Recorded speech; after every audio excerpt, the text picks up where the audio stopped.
تقلید ہمیں سینٹرلائز کرتی ہے، اکٹھا کرتی ہے، ایک قوم بناتی ہے تقلید۔ اگر ایران کے لوگ مقلد نہ ہوتے انقلاب نہیں آتا، اگر عراق کے لوگ مقلد نہ ہوتے واللہ بخدا مولا حسین کے حرم کا دفاع نہیں ہو سکتا تھا۔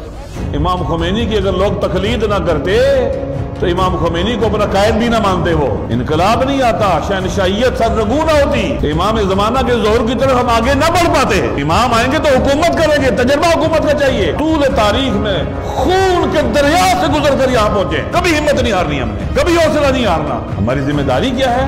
تقلید کے مرحلے کو بھی طے کریں اور ساتھ ساتھ اپنے نائب امام کو اپنا قائد اور رہبر پیشوا مانیں۔ ہمارا رہبر تو دنیا پرست نہیں ہو سکتا، ہمارا رہبر وہ ہوگا جو ہمیں اپنے امام کے قریب رکھے، امام کی طرف لے کے جائے، وہ ہمارا رہبر ہے، تاکہ ہم ان کے پرچم تلے ظہور ایمان کی جدوجہد کر سکیں اور دنیا کے یزیدوں کو شکست دے سکیں اور زمین ہموار کریں تاکہ یوسف ہزارہ تشریف لے آئیں۔